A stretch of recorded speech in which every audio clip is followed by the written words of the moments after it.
Good morning, my name's Debbie and I'm going to be discussing how we do ironing.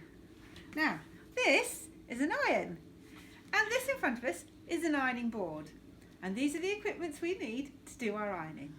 And the purpose of our ironing is to make these freshly washed clothes crease free. So, now this type of iron is called a steam iron. The first thing we have to do is put some water in it. So if you'd like to follow me over to the sink. All irons are different, so be sure to check your instructions first. Pop the water into it, however your instructions explain that you should do it. Some irons require distilled water. This one's fine with tap water. Back to our ironing board.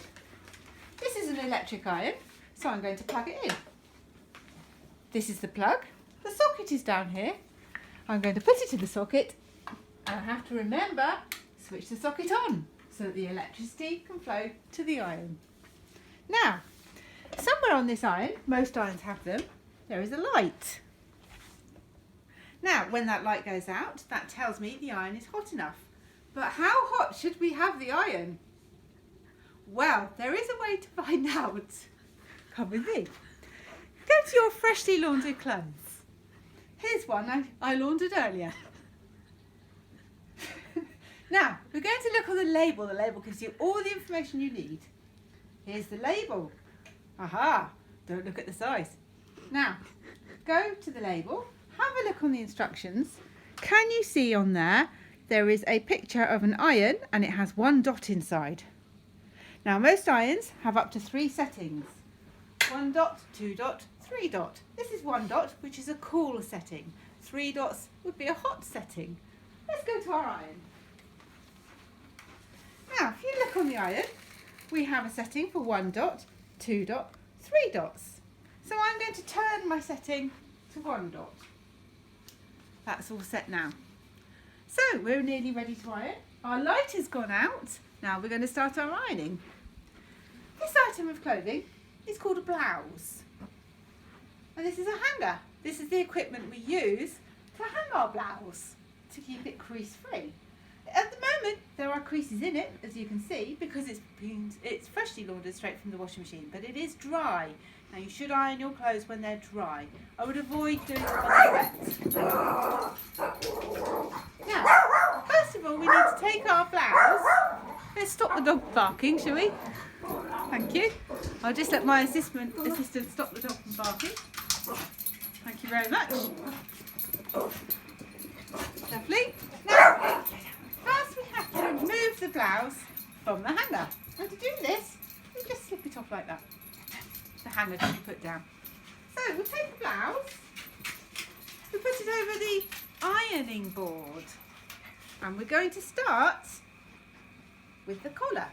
So you make sure your collar is correctly put how you want it, and then you iron it by gently pressing the hot iron over the collar. Be very careful. This part of the iron is very hot. Very, very hot. If you touch it, you will burn yourself and you will end up in hospital with a severe burn. So, now we've done the collar, we're going to do the shoulders. Gently press it on the shoulders without only ironing in the creases that you want. Now we'll move to the sleeves. Flatten the sleeve out so that you have one crease along the top and not many.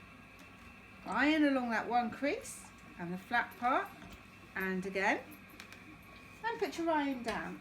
Some irons like to be laid flat, some like to be laid like this, or even upright. Read your iron's instructions and they will tell you how to lay your iron. Always be careful. One safety point, never ever leave your iron to go and do another chore. It is very hot. If someone comes around and knocks the cord, they will put a hot iron onto the floor. One more point, if the phone rings, be very careful you do not answer the phone with your iron. You will burn your ear badly and you will end up in hospital. Let's move on to the other sleeve. So just like before, laying it flat, ironing in my crease at the top, and I have an iron sleeve. Now, here's the clever bit. Because of the shape of our ironing board, we can open our blouse, and it's exactly the same with the t-shirt, put it over the ironing board so that the ironing board goes through the middle. Can you see that? Like that. Then you can iron the front. You can turn it, iron it again, turn it, that's it, iron it again, ironing out all these creases, turn it one more time, and then you've ironed all the way around your blouse or t-shirt. Put that safely back on the side, remove your blouse or t-shirt, and now we're going to hang it back on the hanger by pushing the hanger through the shoulders. And then, something that's quite important, don't just put it down, because all those creases you've just ironed out will just go back in again. So what we're going to do, we're going to find somewhere handy to hang it and place it carefully there. And we have one ironed blouse. I hope you've enjoyed today's session on how to iron. Catch me again when I'll be showing you how to make a sandwich next time. Thank you, bye!